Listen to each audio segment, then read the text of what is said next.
Welcome, welcome. You are listening to the Drink a Little podcast, where we talk about exploring the world of wine and spirits while not letting it take over your life.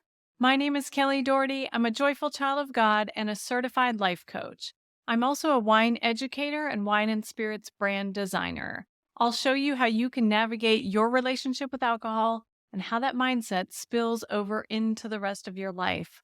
We'll learn about the world of wine and spirits together, all while bolstering your confidence that you can have boundaries around alcohol and live your most amazing life. This is episode number 31. It is called Roses.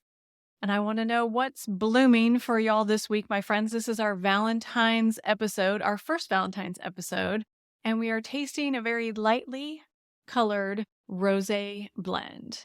And how this works is we taste a little wine at the top of the show and see where that wine leads us in today, talking about the world of our relationship with alcohol.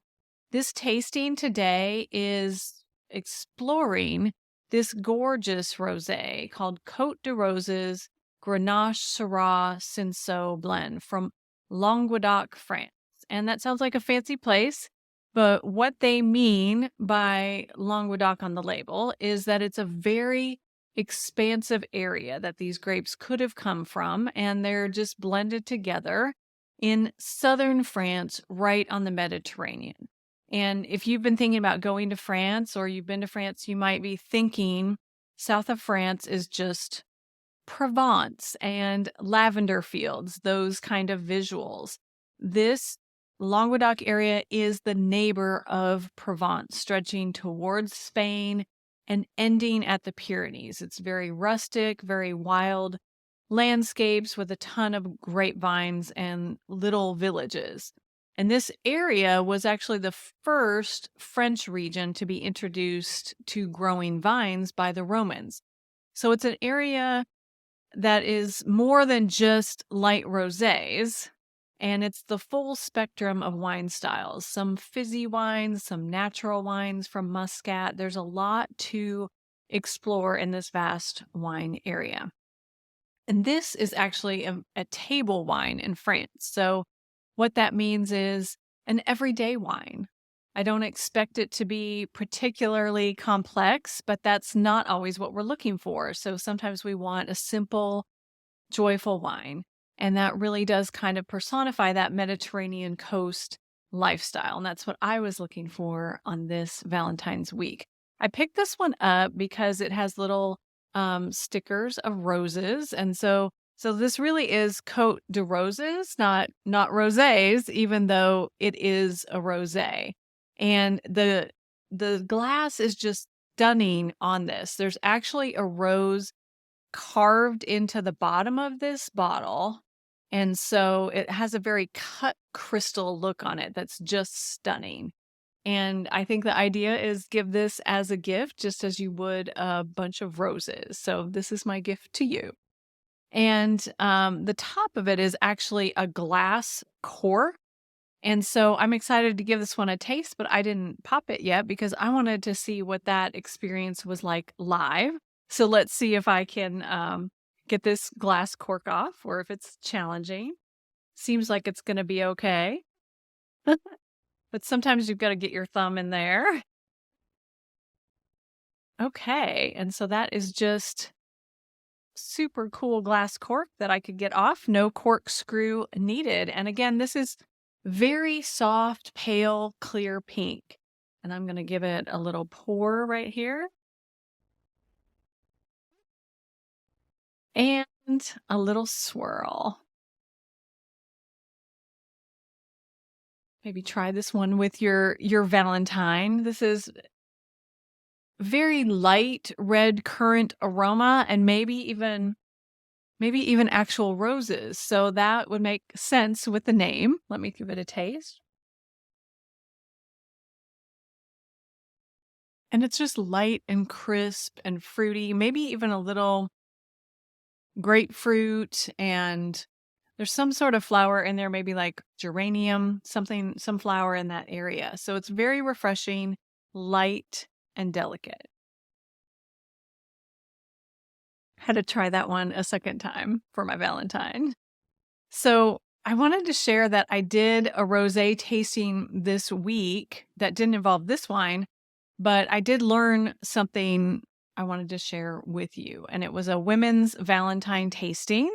And it was so fun because I brought two rosé wines. I brought a dry rosé wine and a sweet rosé wine called Flight. And they were right next to each other. And they're very similar, deep electric pink colors. It really looks like Barbie made a wine. And what was so fun about this tasting was to see people, some who have never tasted wines at all, and taste them right next to each other and see what their reaction is. And one woman actually said to me, "Oh, now I understand the difference between dry and sweet." And I was really surprised, but I know that sometimes on this podcast, I really jump to conclusions. And this is a good example. I jump to the conclusion that because we're all out in the world eating food and drinking things like sweet tea and unsweet tea, that you're going into the world of wine using that same mindset. So this is really great to see that I'm learning every day, and I didn't realize that maybe there are people out there listening that are not discerning between sweet and dry. So this is a great experiment to have with your friends, and rosé is a perfect example of it. This rosé today is a dry rosé. Even though it's this peachy pinky color, it's a dry rosé. But if you tasted that right next to a sweet rosé, that would be such a fun experiment to have with friends and kind of calibrate your palate to see if you're a sweet drinker, a semi-sweet drinker, or maybe a dry drinker. And so don't hear me say get 2 bottles of wine and drink them yourself, because I didn't say that. So it is a fun activity with friends or at a tasting event. So just because it is pink doesn't tell you the actual thing that you're going to feel on your palate and taste on your palate. So I wanted to share this beautiful pink and just know that it is dry, but also very fruity and very fresh. It just doesn't have that residual sugar in it. And so, because of that, today's coaching is all about exploring the different varieties or ways that we could live our lives. And in talking about a rosé called Cote de Roses, I wanted to share my hometown story. I live in the rose capital of Texas, and it's called Tyler. We have a rose queen. We have nurseries just north of us in Lindale, a little town called Lindale. And we have a rose festival every year. We have a rose garden that is just absolutely gorgeous, where you can see hundreds of different varieties of roses growing. And there's actually like 30,000 different varieties of cultivated roses around the world. I mean, who knew there were so many varieties, right? And roses and grapes sometimes grow in the same locations and are susceptible to the same things. So it's kind of great to have roses nearby. But the same thing with grapes, there are over 10,000 different varieties of grapes grown in the world. So my point on this Valentine's Week podcast is talking about so many different varieties, whether it's roses or grapes. Think about that someone actually took the time to either create a hybrid or a cross of these varieties. So if you don't know the difference between hybrid and cross, no big deal. But if you're interested, DM me and we'll talk about it. But each one that's different is different for a reason, and a person became involved. They either decided a mutation was beneficial, or putting two things together was beneficial in some way, and they wanted to make a new thing, a new variety. So do you remember, has anyone taken this botany class? Please tell me I'm not the only one. I remember trying to picture the monk in botany class with the pollen of one plant and like maybe a tweezer painstakingly doing this crossbreeding. And yet it was very caring and thoughtful and purposeful.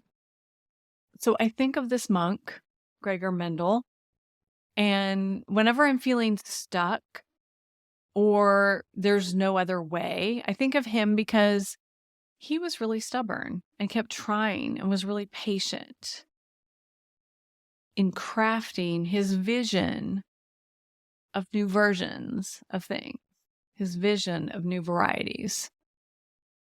And I think when we're getting stuck, there's always a different version. And sometimes we have to go back and find ourselves to ask ourselves the question, like, don't make it all or nothing, black or white. There's only one answer. We get stuck in a world of thinking there's only certain varieties of things. There's only certain ways to do things, and there's only certain ways to create a balance in our life. And it's just not true. There's so many different ways. There's so many different varieties. So don't get stuck on whatever you're working on. Try a new variety. So, for example, if you're trying to create more balance in your life, and when you're on my podcast, maybe it's creating more balance in your life with drinking alcohol, there's not just one way to go about it. So even if I had the perfect answer that worked for me and I wrote the book and I did the TED Talk, it may not be the balance that works for you. And that's very uncomfortable in some ways. We think we need that expert answer.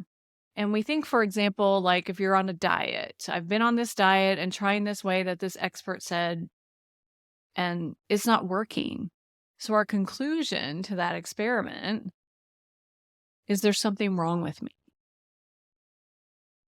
But this doesn't have to be your conclusion. There are varieties of conclusions, and there are so many more options other than there's something wrong with me. There isn't just one way. So I encourage you to keep trying different ways of whatever you're working on. And some people get discouraged with this. And what we do, me included, at times we look at social media and we want to have a balanced lifestyle. And so if you go there, Google balanced lifestyle, sometimes there's like this yoga elegant person balancing kids and life on her head and everything's fine. And they have one glass of wine a month with girlfriends and it's like in the cutest setting ever.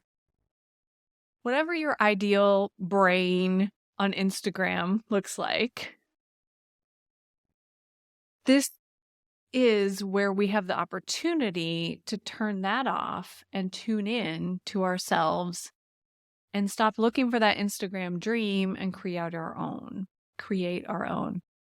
And there's a reason for that. We have to stop looking for love outside of ourselves. Even on this week of greeting cards week, we have to look at our own version of things, our own love for ourselves, and start with where we are today.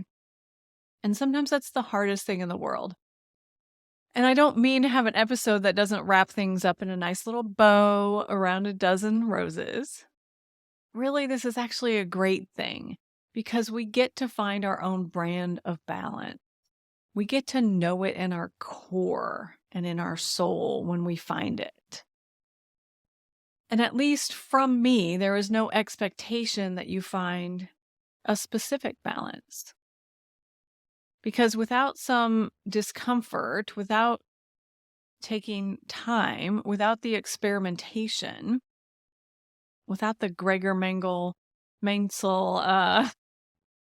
like crossing this plant with this plant and failing and experimenting, we don't get our version. We see that balance on Instagram and it seems easy for someone else. We don't see the backlog of what people have done to get to that version, to get to that variety of where they are today. We don't see the preparation they've done in putting something together. We just see a rosy picture. We just see a bunch of roses even. We don't see what happened in the nursery. We don't see what happened on the delivery truck. We don't see the store and the sales and the marketing of those roses. We just see the roses. So when you see someone's lifestyle and you want to be a little bit more like them, or you see someone that has changed something that you are trying to change in your life, yes, absolutely, you can learn from that person and study success. And make sure you're studying from the whole journey and not just jumping ahead. We have to build that muscle of balance. That muscle doesn't come because we had an idea and saw it on Instagram.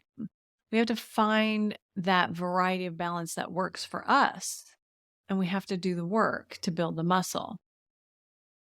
It's that phrase of it's the journey and not the destination. The journey is what creates you. And it's very challenging to borrow someone else's journey and magically step into that. So the journey is the thing that prepares your subconscious to step into that future. So I hear people say, just step into your future. And yet I hear my clients say, I can't, I'm stuck. So there's really so much going on a subconscious level that we have to clear those things out to make emotional space for that ideal future, if it's going to be anything different than today. The subconscious work is something I can absolutely help you with, something that can be customized to what you're working on. And when you run into the walls on the daily, think about the monk in the garden and ask yourself if there's another variety, if there's another way. Is there another way to think about this? Is there another way to create something new? Is there another way to look at what I'm dealing with? Another variety that will help me grow. I hope that you have the most loving week and that love accidentally bleeds into the rest of your year, because whatever you're loving this week should not be limited to this day or this week. I do love you all, and that's what I have for you this week. Next week, I'm excited. I'm headed to the Houston Rodeo, where Keepersall, the winery of my dreams, has won the Top Texas Winery Award for the year. And so I'm excited to share that and see what the future of that brings. And so next week, to celebrate that on the podcast, we'll be tasting a sparkling wine aptly named Angels and Cowboys. The one we're tasting is a traditional method brut, so it's pretty dry. And if you want to check it out beforehand, look at angelsandcowboyswines.com. And of course, it'll be here right for you next week. I will see you then. And if you're working on the varieties of ways you can bring balance into your life, into your drinking, into your entire life, I do teach at a deeper level. I have a one-on-one coaching program tailored to your needs, where we cover how to stop over drinking, how to love yourself for all the right reasons, and emotional well-being. Go to kellydoherty.com/cheers to learn more. That's KELLYDOHERTY.com/cheers.